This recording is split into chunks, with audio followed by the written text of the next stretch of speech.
ചോദ്യം ഇതാണ്. എന്റെ മകൻ നല്ല കുട്ടിയാണ്, അവൻ നന്നായി പഠിക്കുന്നുണ്ട്, പഠിക്കുന്നത് 9ാം ക്ലാസ്സിലാണ്. അവനെ 8ാം ക്ലാസ് കഴിഞ്ഞപ്പോ തൊട്ട് ഒരു കൂട്ട് വന്നത് വളരെ നല്ല പെരുമാറ്റമുള്ള ഒരു പയ്യനായിരുന്നു കേട്ടോ. പക്ഷേ അവൻ ഇവനെ പല കാര്യങ്ങളിലും തൽപരത കൂട്ടുന്നതായി എനിക്ക് തോന്നി. പ്രത്യേകിച്ച് ഗെയിം. ഇപ്പൊ അവര് തമ്മിലുള്ള ചാറ്റിംഗ് വളരെ കൂടുതലാണ്. അവന്റെ ആദ്യത്തെ വിനയം കണ്ടപ്പോഴേ, അതിൽ എഴുതിയിരിക്കുന്ന വാചകങ്ങളാണ്, അവന്റെ ആദ്യത്തെ വിനയം കണ്ടപ്പോഴേ എന്റെ സംശയദൃഷ്ടി ഒന്ന് പതിഞ്ഞതാണ്. പിന്നെ ഞാൻ വിട്ടു. പക്ഷേ ഇവനിപ്പോ എന്റെ മകന്റെ വലിയ അഡിക്റ്റഡ് ഫ്രണ്ടാണ്. എന്റെ മകന്റെ എല്ലാ കുറുമ്പുകൾക്കും കാരണം അവനാണ്. ഞാൻ ആ കൂട്ട് വേണ്ട എന്ന് പലതവണ പറഞ്ഞു. പക്ഷെ അത് പറയുമ്പോഴൊക്കെ ഞാനും എന്റെ മകനും തമ്മിലുള്ള കൂട്ടാണ് കുറഞ്ഞു വരുന്നത്. ഇത് ശരിക്കും എങ്ങനെയാണ് ഞാൻ പറയേണ്ടിയിരുന്നത്? ഞാൻ എന്റെ ഈ അനുഭവം ഇവിടെ പങ്കുവെക്കുന്നത് ഒരു പക്ഷേ ഇനി വരുന്ന ഇതേപോലെ പ്രശ്നം നേരിടേണ്ടി വരുന്ന ഒരമ്മയ്ക്ക് ഡോക്ടറുടെ മറുപടി ഉപകാരമായിരിക്കും എന്ന് കരുതിയിട്ടാണ്. നമ്മൾ മനസ്സിലാക്കേണ്ട കാര്യമേ, ഈ കൗമാര പ്രായം എന്ന് പറഞ്ഞു കഴിഞ്ഞാൽ ഏറ്റവും കൂടുതൽ ഗ്യാങ്ങുകൾ ഉണ്ടാവുന്ന സമയമാണ് അല്ലെ. അവർ നമ്മളിൽ നിന്ന് കുറച്ച് അകന്ന് കൂട്ടുകാരുമായിട്ട് കൂടുതൽ അടുക്കുന്ന ഒരു സമയമാണ് ഈ കൗമാരപ്രായം. അത് അവരുടെ തെറ്റല്ല, അത് അവരുടെ ഹോർമോണൽ ചേഞ്ചസ് കൊണ്ട് സംഭവിക്കുന്നതാണ്. അതുകൊണ്ടാണ് പലപ്പോഴും നമ്മൾ എല്ലാവരും പറഞ്ഞു കേൾക്കാൻ, എത്ര നല്ല കുട്ടിയായിരുന്നു ഞാൻ പറഞ്ഞതിൽ നിന്ന് അപ്പുറം പോവായിരുന്നില്ല, ഇപ്പൊ എന്നെ കാണുന്നതേ ചതുർത്ഥിയാണ്, എന്നെ കാണുന്നതേ ഇഷ്ടമല്ല. കാരണം അത് ജനറലി പെൺകുട്ടിയായാലും ആൺകുട്ടിയായാലും അവർക്ക് ആ ഗ്യാങ്ങും ഒരു എന്താ പറയാ കൂട്ടുകെട്ടൊക്കെ ഉണ്ടാവുന്ന സമയം. ഏറ്റവും തമാശ എന്താവുന്ന അറിയോ, ഈ പറയുന്ന കൂട്ടുകാരന്റെ വീട്ടിൽ പോയിട്ടൊന്ന് അന്വേഷിച്ച് നോക്കിക്കഴിഞ്ഞാൽ ആ കൂട്ടുകാരന്റെ അച്ഛനും അമ്മയും കുറ്റപ്പെടുത്തുന്നത് നിങ്ങളുടെ കുട്ടിയായിരിക്കും. മനസ്സിലായില്ലേ? ഇതാണ് എപ്പോഴും എല്ലാവർക്കും സംഭവിക്കുന്നത്. അതായത് അവര് വിചാരിക്കുന്നത് എന്റെ മകൻ നിങ്ങളുടെ കുട്ടി കാരണം കേടുവന്നു. ഒരു കാര്യം നമ്മൾ എപ്പോഴും മനസ്സിലാക്കണം, ആർക്കും ആരെയും കേടുവെക്കാൻ സാധിക്കില്ല. അത് ആദ്യം ഒന്ന് മനസ്സിലാക്കാം. നമുക്ക് എപ്പോഴും നമ്മുടെ അച്ഛന്മാരുടെ ഒരു ടെൻഡൻസിയാണ്, അവൻ കാരണം എന്റെ കുട്ടി കേടുവന്നു, എന്റെ കുട്ടി നല്ലതാണ്, അവൻ കാരണം കേടുവന്നു. അപ്പൊ ഞാൻ പറയുന്ന അവന്റെ അച്ഛന്മാർ പറഞ്ഞ നേരെ തിരിച്ചായിരിക്കും, എന്റെ കുട്ടി നല്ലതാണ്, ഇവൻ കാരണം എന്റെ കുട്ടി കേടുവന്നു. അപ്പൊ നമ്മൾ ചെയ്യേണ്ട കാര്യം എന്ന് പറഞ്ഞു കഴിഞ്ഞാൽ, നമുക്ക് ഇവര് രണ്ടുപേരും നമ്മുടെ മക്കളാണ്, ഇവര് രണ്ടുപേരും ഒരേ പ്രായക്കാരാണ്, ഇവര് രണ്ടുപേരും നമ്മൾ ഒരുപോലെ കാണും. ഓക്കെ, നമ്മുടെ കുട്ടി മാത്രം പ്രശ്നത്തിൽ ചാടരുതെന്നല്ല, മറ്റേ കുട്ടിയും ചാടരുത് അല്ലെ.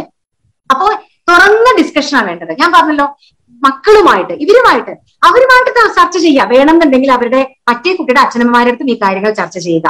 എന്നിട്ട് ദേഷ്യപ്പെടാതെ കുറ്റപ്പെടുത്താതെ. ഈ കൗമാര പ്രായത്തിൽ അവർക്ക് ഒട്ടുമേ ഇഷ്ടമല്ലാത്ത കാര്യമാണ് കുറ്റപ്പെടുത്തൽ. ഓക്കെ, നമ്മൾ കുറ്റപ്പെട്ട് സംസാരിച്ചു കഴിഞ്ഞാൽ, നമ്മൾ ചൂടായി സംസാരിച്ചു കഴിഞ്ഞാൽ അവർ നമ്മളിൽ നിന്ന് അകലുകയുള്ളൂ. ഇപ്പൊ പറഞ്ഞ പോലെ ഞങ്ങൾ നമ്മളുടെ അടുപ്പം പോയി എന്ന് പറഞ്ഞ പോലെ അതായിരിക്കും സംഭവിക്കുക. അവർ റെബല്യസ് ആയിട്ട് ചിന്തിക്കുന്ന ഒരു സമയമാണ് 10 to 18 വയസ്സ്. അവര് നമ്മളിൽ നിന്നൊക്കെ വളരെ റെബല്യസ് ആയിട്ടാണ് ചിന്തിക്കുക. അപ്പൊ അതിന് നമ്മളും ഇത്തരത്തിൽ ഈ അരമരം കിന്നരം എന്ന് പറഞ്ഞ പോലെ നിന്നിട്ട് കാര്യമില്ല. നമ്മൾ കുറച്ചുകൂടി താഴണം. നമ്മൾക്കാണ് കുറച്ചുകൂടി പക്വത ഉള്ളത്, നമുക്കാണ് അവരെക്കാട്ടും വയസ്സുള്ളത്, നമ്മളും ഈ പ്രായം കഴിഞ്ഞ് വന്നവരാണ്. അപ്പൊ അതുകൊണ്ട് നല്ലപോലെ ക്ഷമ കാണിക്കുക. ആ കുട്ടി രണ്ടുപേരും കൂടി ഇരിക്കുന്ന സമയത്ത് സംസാരിക്കാൻ ശ്രമിക്കുക. ആവശ്യമുണ്ടെങ്കിൽ ആ കുട്ടിയുടെ അച്ഛനമ്മമാരെ കൂടി ഇൻവോൾവ് ചെയ്തിട്ട് സംസാരിക്കുക. ഒരിക്കലും നമ്മൾ സെൽഫിഷ് ആയിട്ട് ചിന്തിക്കരുത്. രണ്ടുപേരും കൂട്ടുകാരാണെങ്കിൽ ഫൈൻ, ഒരു കുഴപ്പമില്ല. ഇത് രണ്ടുപേരും മോശമായ രീതിയിൽ പോകുന്നുണ്ടെന്ന് തോന്നുന്നുണ്ടെങ്കിൽ നമുക്ക് രണ്ടുപേരെയും നമ്മൾ കറക്റ്റ് ചെയ്യേണ്ടത് ആവശ്യമല്ലേ. അപ്പൊ അതിനൊരു പറയുക, അവർക്ക് ഒരിക്കലും ചിന്ത വരരുത് നിങ്ങൾ അവരെ കുറ്റപ്പെടുത്തുകയാണ്, ചീത്ത പറയുകയാണെന്നുള്ള ചിന്ത വരരുത്. അവരുടെ ഭാഗത്ത് നിന്നിട്ട് കാര്യങ്ങൾ സംസാരിച്ചിട്ട് അവരെ തിരുത്താൻ ശ്രമിക്കുക. ആവശ്യമുണ്ടെങ്കിൽ ആ ഒരു ഫാമിലിയെ കൂടി ഇൻവോൾവ് ചെയ്യിപ്പിച്ചിട്ട് ചെയ്യുക. മറ്റൊരു ബ്രോഡ് ആയിട്ടുള്ള ഒരു ക്വസ്റ്റ്യൻ വന്നിട്ടുള്ളത്, കൗമാരക്കാരുടെ മാനസിക സംഘർഷങ്ങൾ ഈ കോവിഡ് കാലത്ത് ഇച്ചിരി ഏറെയാണ്. അതിനെ മറികടക്കാൻ എന്തെങ്കിലും മാർഗങ്ങൾ നിർദ്ദേശിക്കാം? വളരെ വളരെ റെലവെന്റ് ആയിട്ടുള്ള ഒരു കാര്യമാണ്. കാരണം കൗമാരപ്രായം ഞാൻ ഈ പറഞ്ഞല്ലോ, ഏറ്റവും കൂടുതൽ അവര് സ്വന്തം ഏജ് ഗ്രൂപ്പായിട്ട് ഹാങ് ഔട്ട് ചെയ്യാൻ ഇഷ്ടപ്പെടുന്ന ഒരു സമയമാണ് ഈ കൗമാരപ്രായം. അപ്പൊ അതുകൊണ്ട് തന്നെ എല്ലാവരും വീടുകളിൽ ഇപ്പോൾ ലോക്ക്ഡൌൺ. അപ്പൊ അതുകൊണ്ട് തന്നെ എത്രയോ കൗമാരക്കാലത്തെ ആത്മഹത്യകൾ എത്രയോ പെർസെന്റേജ് കൂടി കോവിഡ് വന്നതിന് ശേഷം. സ്റ്റഡീസ് പ്രൂവൺ ആണ്. അപ്പോൾ നമ്മൾ ശ്രദ്ധിക്കേണ്ടത്, ഒന്നാമത്തെ ഞാൻ പറഞ്ഞു തന്നെ പിന്നെയും പറയാന്ന് വിചാരിക്കരുത്, അവരുടെ സമയം കൊടുക്കണം, അവരെന്താ ചെയ്യുന്നതെന്ന് നോക്കണം, അവരുടെ കൂടെ ടൈം സ്പെൻഡ് ചെയ്യണം. പിന്നെ ഫിസിക്കൽ ആയിട്ടുള്ള എക്സസൈസ് വളരെ ഇമ്പോർട്ടന്റ് ആണ്. ഒരു ദിവസം ഒരു 45 to 1 hour എങ്കിലും ഫിസിക്കൽ ആയിട്ടുള്ള എന്തെങ്കിലും നിങ്ങൾ അവരുടെ കൂടെ കളിക്കുക, ഷട്ടിലോ ബാഡ്മിന്റനോ എന്തെങ്കിലും എക്സസൈസ് അവരെ ഇൻവോൾവ് ചെയ്യിപ്പിച്ചിട്ട് ചെയ്യുക, വളരെ ഇമ്പോർട്ടന്റ് ആണ്.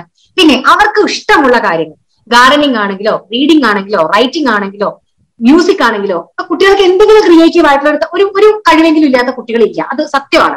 ആ കഴിവ് എന്താണെന്ന് വെച്ച് കഴിഞ്ഞാൽ അതിനെ പ്രോത്സാഹിപ്പിക്കാനുള്ള കാര്യങ്ങൾ ചെയ്യുക. അത് അവരുടെ ഹോബി ആയിരിക്കാം, അല്ലെങ്കിൽ അവരുടെ എന്തെങ്കിലും റിക്രിയേഷണൽ ആക്ടിവിറ്റീസ് ആയിരിക്കാം. അതിന് കൂടുതൽ, അല്ലാതെ പഠിക്കുക എന്ന് മാത്രം പറയാതെ ബാക്കി കാര്യങ്ങൾക്ക് കൂടി അവരെ പ്രോത്സാഹിപ്പിക്കുക. അവരെ പിന്നെ നിങ്ങളുടെ വീട്ടിലെ കാര്യങ്ങൾ അവരെ ഇൻവോൾവ് ചെയ്യിപ്പിക്കുക, അവർക്ക് ഉത്തരവാദിത്തങ്ങൾ കൊടുക്കുക. മനസ്സിലായില്ലേ? ഇപ്പൊ വീട്ടിലെ അടുക്കള പണി നമ്മള് ആൺകുട്ടി ആയാലും ശരി പെൺകുട്ടി ആയാലും ശരി, അവർ രണ്ടുപേരും ആ അടുക്കളയിൽ നിങ്ങളെ സഹായിക്കാൻ വേണ്ടിയിട്ട്, അല്ലെങ്കിൽ വീട്ടിലെ ഒരു റൂം വൃത്തിയാക്കാനോ, അല്ലെങ്കിൽ ഒന്ന് തൊടി വൃത്തിയാക്കാനോ, ഒന്ന് എന്താ പറയുക പൂച്ചെടികളൊക്കെ ഒന്ന് വൃത്തിയാക്കി വെക്കാനോ, അങ്ങനെ മൈൻഡിനെ ഇൻവോൾവ് ചെയ്യുന്ന കാര്യങ്ങളിൽ അവരെ വ്യാപൃതരാക്കാനാണ് ഏറ്റവും ഇമ്പോർട്ടന്റ് ആയിട്ട് ചെയ്യേണ്ടത്. അതിന് ഏറ്റവും കൂടുതലായിട്ട് അവർക്ക് ഇഷ്ടമുള്ള കാര്യങ്ങൾ ചെയ്യിപ്പിക്കുക, വീട്ടിലെ ഉത്തരവാദിത്തങ്ങളിൽ അവരെ കൂടി പങ്കാളികളാക്കുക, അവരുടെ കൂടെ ടൈം സ്പെൻഡ് ചെയ്യുക, ഒരു എന്തെങ്കിലും ഒരു exercise 45 to 1 hour per day ചെയ്യിപ്പിക്കുക. ഇത്രയും കാര്യങ്ങളാണ് ഇപ്പോഴത്തെ ഒരു അവസ്ഥയിൽ നമുക്ക് ചെയ്യാൻ പറ്റുന്ന കാര്യം. നമുക്ക് അക്ഷരാർത്ഥത്തിൽ വളരെ പ്രാക്ടിക്കൽ ആയിട്ടൊരു ചോദ്യമാണ്, അതിപ്പോ ഈ വേദിയിൽ പറയാം. അതായത് ഒരു physical body changes to teenager or a teen boy എന്ന് പറയുന്നുണ്ട്. It's very simple. നമ്മൾ മനസ്സിലാക്കുന്നത് നമ്മുടെ ഈ ചമ്മൽ അങ്ങ് എടുത്ത് മാറ്റാം, അതൊന്ന് ചെയ്യാനുള്ളൂ. നോക്കൂ, എന്റെ മോൾക്ക് 9 വയസ്സായി. അവൾക്ക് ഒരു 6-7 വയസ്സുള്ള സമയത്ത് ഞാൻ അവൾക്ക് മെയിൽ ബോഡി പാർട്ടും ഫീമെയിൽ ബോഡി പാർട്ടും പറഞ്ഞു കൊടുത്തിട്ടുണ്ട്. They will understand. ആൻഡ് നമ്മുടെ പ്രശ്നം എന്താണെന്നറിയോ, നമ്മൾ നമ്മുടെ കുട്ടികളെ അണ്ടർ എസ്റ്റിമേറ്റ് ചെയ്തിട്ടുണ്ട്. ഒന്ന് നോക്കിയാൽ മതി, നമ്മളെക്കാട്ടും കാര്യങ്ങൾ അവർക്കറിയാം നമ്മുടെ ബോഡി പാർട്സിനെ പറ്റിയിട്ട്. അവൾ എന്നോട് പറയുന്ന കാര്യങ്ങൾ, ലൈക്ക് ഇപ്പൊ അവൾ എന്നോട് സംസാരിക്കാറുള്ളത്, she just talks like a friend. എനിക്ക് തന്നെ അത്ഭുതം തോന്നും, എന്റെ അതേ ഒരു പ്രായത്തിലുള്ള ഒരാൾ സംസാരിക്കുന്ന പോലെയാണ് എന്നോട് അവൾ കാര്യങ്ങൾ സംസാരിക്കാറുള്ളത്. കാരണം they are also seeing the news. ഈ കാര്യങ്ങളൊക്കെ അവരും കാണുന്നുണ്ട് അല്ലെ? ഇങ്ങനെയുള്ള പെൺകുട്ടികൾ കൊല ചെയ്യപ്പെടുന്നത്, ബലാത്സംഗം ചെയ്യപ്പെടുന്നത്, ഇതൊക്കെ അവരും കാണുന്നുണ്ട്. So they should know. അപ്പോൾ നമ്മൾ ഈ പറയുന്ന പോലെ ടീനേജ് ഒന്നും ആവാൻ നിൽക്കേണ്ട കാര്യമില്ല. അതിന് മുമ്പ് തന്നെ എന്താണ് നമ്മുടെ പ്രൈവറ്റ് പാർട്ട്, എന്തൊക്കെയാണ് ഒരാണിന്റെയും പെണ്ണിന്റെയും പ്രൈവറ്റ് പാർട്ടുകൾ തമ്മിലുള്ള ഡിഫറൻസസ് എന്തൊക്കെയാണ്, ഈ ഗുഡ് ടച്ച് എന്താണ്, ബാഡ് ടച്ച് എന്താണ്, ഇതൊക്കെ നമ്മൾ 5 വയസ്സ് കഴിഞ്ഞാൽ അവർക്ക് പറഞ്ഞാൽ മനസ്സിലാവുന്ന പ്രായം മുതൽക്ക് തന്നെ നമ്മൾ പറഞ്ഞു മനസ്സിലാക്കി കൊടുക്കണം. നമ്മുടെ ചമ്മല് കംപ്ലീറ്റ് ആയിട്ട് എടുത്തു മാറ്റണം. നമ്മൾ മനസ്സിലാക്കേണ്ടത് നമ്മൾ പറഞ്ഞു കൊടുത്തിട്ടില്ലെങ്കിൽ ഇത് പറഞ്ഞു കൊടുക്കുന്ന ആളുകൾ വേറെ പലരും ആയിരിക്കും. അപ്പോൾ അത് അവർ മനസ്സിലാക്കുന്ന രീതി വ്യത്യസ്തമായിരിക്കും. ആ ഒരു വികലമായ ചിന്തയെ പിന്നെ മാറ്റാൻ വളരെ ബുദ്ധിമുട്ടായിരിക്കും. അതുകൊണ്ട് നമ്മുടെ ടീനേജ് ആയിട്ടുള്ള പെൺകുട്ടികളോട് പറഞ്ഞ ഒരു 7-8 വയസ്സാകുമ്പോൾ തന്നെ ഞാൻ അവൾക്ക് മെൻസ്ട്രേഷൻ എന്താണെന്ന് പറഞ്ഞു കൊടുത്തിട്ടുണ്ട്. She is just 9. പക്ഷെ അവൾക്ക് മെൻസ്ട്രേഷൻ എന്താണെന്ന് അറിയാം, അവൾക്ക് സാനിറ്ററി പാഡ് എന്താണെന്ന് അറിയാം. ഇതൊക്കെ ദേ ഷുഡ് നോ. ഇത് പെൺകുട്ടികൾ മാത്രമല്ല ആൺകുട്ടികളും അറിയണം. ഞാൻ എത്രയോ തവണ കണ്ടിട്ടുണ്ട് വലിയ ആൺകുട്ടികള് നമ്മുടെ ടിവിയില് സാനിറ്ററി പാഡിന്റെ ആഡ് കാണിക്കുന്ന സമയത്ത് ഇത് എന്താ ചോദിക്കുമ്പോൾ ഇത് ടവലാന്ന് പറഞ്ഞു കൊടുക്കുന്ന അച്ഛനമ്മയും ഞാൻ കണ്ടിട്ടുണ്ട്. എന്തിനാണ് അങ്ങനെ പറഞ്ഞു കൊടുക്കണേ? Because they should know what it is. കാരണം നാളെ അവന്റെ കൂടെ പഠിക്കുന്ന ഒരു പെൺകുട്ടിക്ക് ഇത് പീരീഡ്സ് ആവുന്ന സമയത്ത് he should know what it is. അപ്പൊ നമ്മുടെ പണ്ടത്തെ ആ തോട്ട്സ് ഒക്കെ നമ്മൾ അതിനൊക്കെ പുറത്തു വരണം. ഇതൊക്കെ ഇറ്റ്സ് ജസ്റ്റ് ഫിസിക്കൽ തിങ് അല്ലെ? ഇതൊക്കെ എന്റെ ഫിസിയോളജിക്കൽ ആയിട്ടുള്ള പ്രോസസ് ആണ്. മെൻസ്ട്രേഷൻ എന്ന് പറഞ്ഞു കഴിഞ്ഞാൽ ഫിസിയോളജിക്കൽ പ്രോസസ് ആണ്. ഇജാക്കുലേഷൻ എന്ന് പറഞ്ഞു കഴിഞ്ഞാൽ ഫിസിയോളജിക്കൽ പ്രോസസ് ആണ്. ഇതൊന്നും നമ്മൾ നാണിക്കാനോ മാറ്റി നിർത്താനോ ഇങ്ങനെ എന്താ പറയാ സ്വകാര്യം പറയാനോ ഒന്നുമില്ല. ഇതൊക്കെ വളരെ നമ്മൾ ഈ വല്ലാണ്ട് മാറ്റി നിർത്തുമ്പോൾ ആണ് പെണ്ണ് എന്ന് പറഞ്ഞാൽ ഇതൊക്കെ വലിയ സീക്രട്സ് ആണെന്ന് പറയുമ്പോഴാണ് ഇതൊക്കെ സീക്രട്ടുകളും അല്ലെങ്കിൽ ഇതൊക്കെ സംസാരിക്കാൻ പാടില്ലാത്ത എന്തോ ആണെന്നുള്ളത് അവർക്ക് തോന്നുന്നത്. നമ്മളൊക്കെ ശരിക്കും ഇതിനെ വിദേശ രാജ്യങ്ങളെ കണ്ടു പഠിക്കണം. അവിടെയൊക്കെ സെക്ഷൽ എഡ്യൂക്കേഷൻ എത്ര നന്നായിട്ടാണ് അവർ പറഞ്ഞു കൊടുക്കുന്നത്, എത്ര നന്നായിട്ടാണ് അവർ ഇതൊക്കെ മാനേജ് ചെയ്യുന്നത് എന്നുള്ളത്. അപ്പോൾ അവിടെ ഇങ്ങനെയുള്ള പ്രശ്നങ്ങൾ നമ്മളെക്കാളും കുറവാണ് അല്ലെ? കാര്യം ഇതെന്താന്ന് വെച്ച് കഴിഞ്ഞാൽ ഇത് നമ്മുടെ ഇപ്പോഴുള്ള വിചാരം എന്താ അറിയോ, ലൈംഗികത എന്ന് പറയുന്നത്, സെക്ഷൽ എഡ്യൂക്കേഷൻ എന്ന് പറയുന്നത് അതൊന്നും ഉറക്കെ പറയാൻ പാടില്ലാത്ത എന്തൊക്കെയാണ് എന്നുള്ളൊരു ചിന്തയാണ്. അല്ല, നമ്മൾ ഇത് ഉറക്കെ സംസാരിക്കേണ്ട വിഷയങ്ങൾ തന്നെയാണ്. അത് ഓരോ പ്രായത്തിലും അവർക്ക് പറഞ്ഞു മനസ്സിലാക്കി കൊടുക്കേണ്ട കാര്യങ്ങൾ പറഞ്ഞു മനസ്സിലാക്കി കൊടുക്കുക തന്നെ.